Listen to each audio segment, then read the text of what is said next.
प्रयागराज संगम नगरी माघ मेला में मौनी अमावस्या पर शनिवार को भक्ति के बहाव में भावों के सारे तटबंध टूट गए। ना ठिठुरन का जोर चला और ना ही बारिश ही आस्था के कदमों को डिगा सकी। संगम हो या गंगा की घाट या फिर पॉन्टून पुल पर बढ़ता कारवां, हर तरफ भक्ति का सागर हिलोरे मारता रहा। मिलते बिछड़ते एक दूसरे का हाथ पकड़े श्रद्धालु संगम पर पहुंचते रहे और देर शाम तक मेला प्रशासन ने 2.09 करोड़ श्रद्धालुओं के स्नान का दावा किया।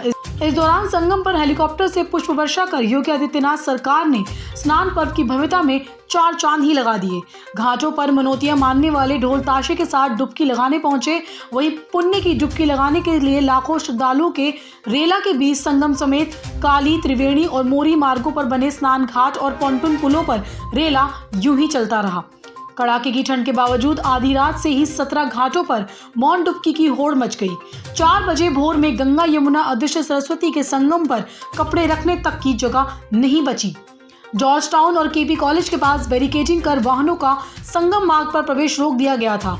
3 से 4 किलोमीटर तक पैदल चलने के बाद भी किसी के चेहरे पर थकान नहीं रही थी। हर तरफ से अमावस्या स्नान के लिए समूहबद्ध श्रद्धालुओं की टोलियां हाथों में तरह तरह के झंडे लिए चलती रहीं तो कहीं एक दूसरे का हाथ थामे लोग आगे बढ़ते रहे। सिर पर गठरी और हाथ में झोला, कोई रस्सी के घेरे में चल रहा था तो कोई गमछों को थाम कर चल रहा था। महिलाएं समूहों में स्नान के बाद दीप जलाती और गंगा गान गाती रहीं। शिविरों में कीर्तन कथाओं की गूंज मचती रही तो कहीं अखंड कीर्तन तो कहीं यज्ञ वेदियों पर हवन से विश्व कल्याण की कामना की जाती रही। संतों की टोलियां ढोल मंजीरे पर भजन करने में लीन रहीं। 2.09 करोड़ से अधिक श्रद्धालुओं के संगम पर डुबकी लगाने का मेला प्रशासन ने किया दावा। 04 राउंड हेलीकॉप्टर से संत भक्तों पर की गई पुष्प वर्षा। 155 सीसीटीवी कैमरों से मेला क्षेत्र पर रखी गई नजर। 17 घाटों पर मौनी अमावस्या का हुआ स्नान। मौनी अमावस्या पर अक्षय वट सरस्वती कूप में दर्शन स्थगित। मौनी अमावस्या देश के कोने कोने से पहुंचे श्रद्धालुओं अक्षय वट और सरस्वती कूप का दर्शन करने से वंचित रह गए।